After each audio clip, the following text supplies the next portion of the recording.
Di era Pak Prabowo ini, siapapun yang melakukan korupsi, siapapun yang pernah melakukan korupsi, hati-hati kalian akan kena. Ini kan kemarin baru ada penggeledahan tuh, ditemukannya sejumlah berangkas itu. Nah itu heboh-hebohnya katanya Polri pesus Kejagung, itu apa tanggapan Pak Bel? Memang pelaksanaan penegakan hukum di era Pak Prabowo ini kan sedang bekerja dengan serius. Jadi ada opini memangnya dikembangkan oleh orang-orang yang mungkin kepentingannya terganggu atau punya kepentingan lain. Dia menyatakan bahwa ini balas dendam gitu ya, karena ada Kejagung mentersangkakan perwira polisi mungkin bintang 2 sama bintang 1 kalau tidak salah. Nah, sehingga polisi juga menjadi salah, tapi sebenarnya bukan itu.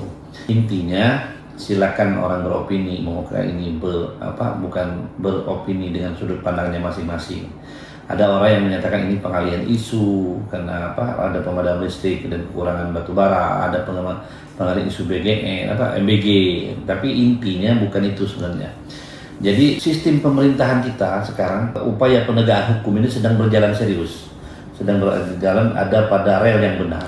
Maka hukum ini kan dia tidak memandang entahkah dia dari kelompok A, kelompok B, kelompok C, karena tidak ada orang yang kebal hukum siapapun dia, sehingga siapapun yang dulunya atau sekarang melakukan atau pernah melakukan korupsi, di proses penegakan hukum ini nanti akan roda berputar, akan mengarah ke orang itu. Tidak ada orang yang kebal hukum, tidak ada orang yang bisa lari dari hukum.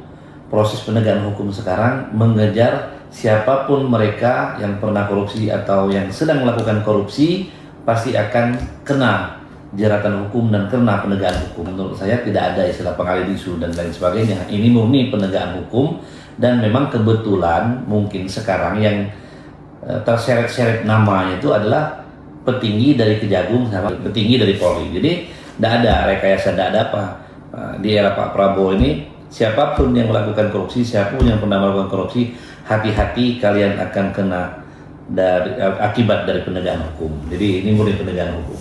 Dan ikutan dirindukan masyarakat. Pukul tajam ke bawah atau ke atas. Ini hukum sedang tajam ke atas, tajam ke bawah, tajam ke kiri, tajam ke kanan.